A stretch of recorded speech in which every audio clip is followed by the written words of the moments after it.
नमस्कार, स्वागत है आपका यूट्यूब चैनल छत्तीसगढ़ टुडे में। आज है 9 जुलाई 2021, दिन शुक्रवार, और आज के महत्वपूर्ण छत्तीसगढ़ करंट अफेयर प्रश्नों को हल करेंगे। तो चलिए शुरू करते हैं। हमारा पहला प्रश्न है, छत्तीसगढ़ के किस विश्वविद्यालय के अंतर्गत राज्य का पहला रेडिएशन सेंटर बनाया जाएगा? इसका आंसर है ऑप्शन बी, इंदिरा गांधी कृषि विश्वविद्यालय। छत्तीसगढ़ के इंदिरा गांधी कृषि विश्वविद्यालय के अंतर्गत राज्य का पहला रेडिएशन सेंटर का निर्माण किया जाएगा। इसके लिए Bhabha atomic research centre bark भी सेंटर बनाने में टेक्निकल रूप से मदद करेगा। इस सेंटर में इलेक्ट्रॉन बीम मशीन भी लगाई जाएगी। इस सेंटर में रेडिएशन ट्रीटमेंट के जरिए फल और सब्जियों की लाइफ बढ़ाने के विषय पर काम किया जाएगा। आपको बता दें कि रेडिएशन सेंटर में रेडिएशन देने वाली मशीन स्थापित की जाती है।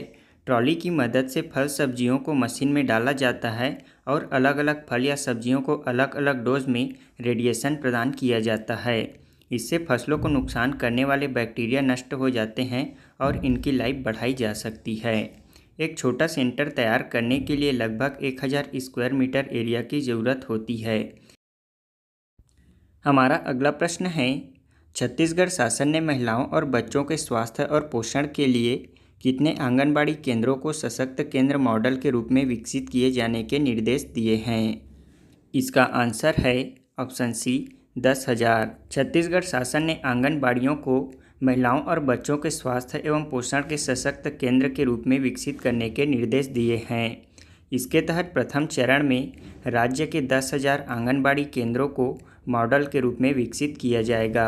इस योजना का क्रियान्वयन जिला प्रशासन के सहयोग से सुनिश्चित करने के निर्देश दिए गए हैं। इसके साथ मुख्यमंत्री पोषण अभियान का प्रभावी क्रियान्वयन सुनिश्चित करने के साथ ही रेडी टू ईट की गुणवत्ता एवं वितरण की व्यवस्था पर कड़ी निगरानी भी की जाएगी। बता दें कि राज्य में कुल 52,474 आंगनबाड़ी केंद्र संचालित हैं, जिसमें से 3,000 आंगनबाड़ी केंद्रों को मॉडल एवं नर्सरी स्कूल के रूप में विकसित किया जा चुका है। इस साल 10,000 आंगनबाड़ी केंद्रों को मॉडल केंद्र के रूप में विकसित किए जाने की योजना बनाई गई है। राज्य पुलिस अकादमी चंदखुरी का नाम परिवर्तन करने की घोषणा पर अमल। अभी हाल ही में पूछे गए क्विज में इसकी घोषणा के बारे में प्रश्न पूछा गया था। इस घोषणा पर अमल कर लिया गया है। मुख्यमंत्री की घोषणा के अनुरूप राज्य शासन द्वारा पुलिस अकादमी चंदखुरी का नाम परिवर्तन कर नेताजी सुभाष चंद्र बोस राज्य पुलिस अकादमी चंदखुरी किया गया है। इसका आदेश गृह विभाग द्वारा मंत्रालय महानदी भवन से जारी कर दिया गया है। मुख्यमंत्री भूपेश बघेल ने नेताजी सुभाष चंद्र बोस की 125वीं जयंती के अवसर पर 23 जनवरी 2021 को अपने निवास कार्यालय में चंदखुरी स्थित राज्य पुलिस अकादमी का नामकरण देश के महान स्वतंत्रता संग्राम सेनानी नेताजी सुभाष चंद्र बोस के नाम पर करने की घोषणा की थी, और आखिरकार यह नामकरण नेताजी सुभाष चंद्र बोस राज्य पुलिस अकादमी चंदखुरी किया गया। हाल ही में किसे प्रतिष्ठित हम्बोल्ट रिसर्च अवार्ड से सम्मानित किया गया है? इसका आंसर है ऑप्शन ए, कौशिक बसु को। कौशिक बसु को हाल ही में प्रतिष्ठित हम्बोल्ट रिसर्च अवार्ड से सम्मानित किया गया है।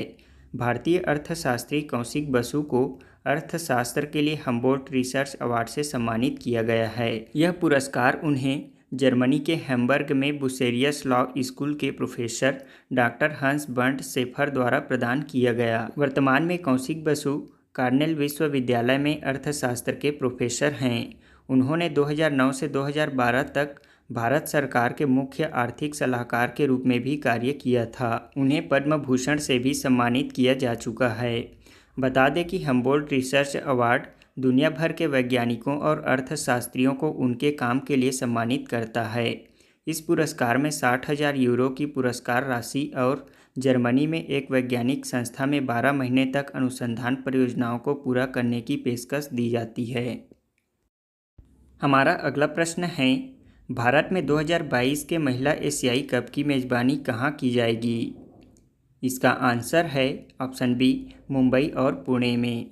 भारत के 2022 के महिला एशियाई कप की मेज़बानी मुंबई और पुणे में आयोजित की जाएगी। इसके लिए अंधेरी स्पोर्ट कॉम्प्लेक्स में मुंबई के फुटबॉल एरिना और पुणे में बालेवाड़ी में शिव छत्रपति शिवाजी कॉम्प्लेक्स को नए स्थानों के रूप में चुना गया है।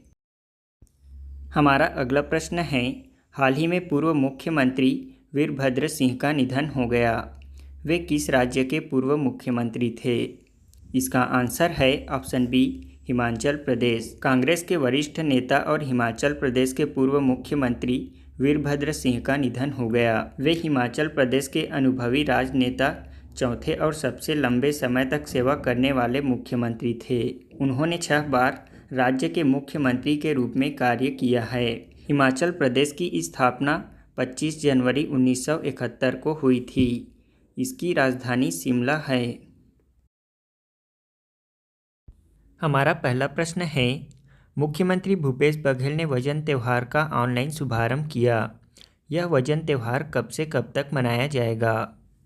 इसका आंसर है ऑप्शन सी, 7 जुलाई से 16 जुलाई तक।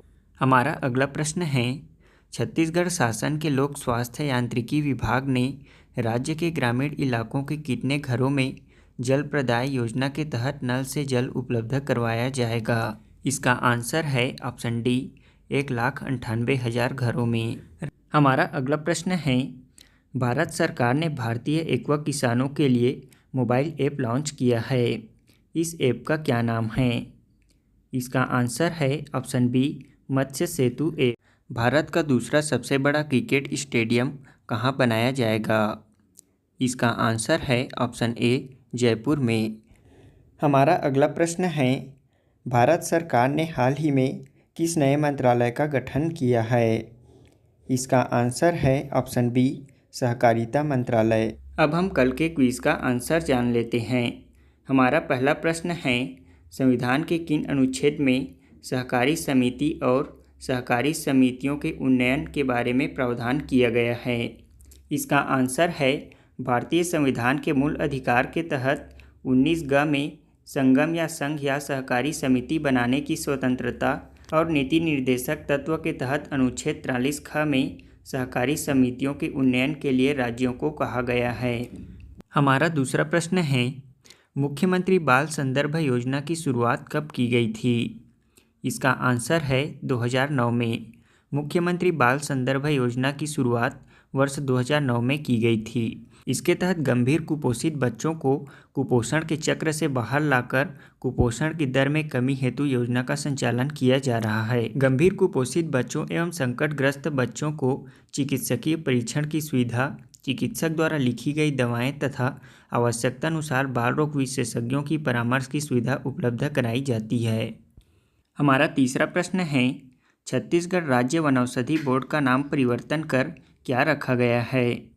इसका आंसर है, छत्तीसगढ़ आदिवासी स्थानीय स्वास्थ्य परंपरा एवं औषधीय पादप बोर्ड। छत्तीसगढ़ राज्य वनौषधि बोर्ड का नाम परिवर्तन कर छत्तीसगढ़ आदिवासी स्थानीय स्वास्थ्य परंपरा एवं औषधि पादप बोर्ड रखा गया है। इसकी स्थापना 2004 में की गई थी। इसके अध्यक्ष मुख्यमंत्री होते हैं, यानी कि भूपेश बघेल। इसका उद्देश्य औषधि पादपों अंतःस्थली एवं बाह्य स्थली संरक्षण एवं संवर्धन, औषधि पौधों की पहचान एवं संसाधनों का सर्वेक्षण करना, साथ ही विपणन संबंधी नीति बनाना है। इसके साथ प्रशिक्षण, कुटीर एवं लघु उद्योग की स्थापना तथा राज्य को हर्बल राज्य के रूप में स्थापित करना है। हमारा आज के क्विज का पहला प्रश्न है, राज्य के 2021-22 का कुल बजट आकार कितना है? दूसरा प्रश्न है, राज्य सरकार द्वारा जल जीवन मिशन के तहत 2021-22 बजट में कितने करोड़ का प्रावधान किया गया है? हमारा तीसरा प्रश्न है, इंदिरा गांधी कृषि विश्वविद्यालय की स्थापना कब की गई थी?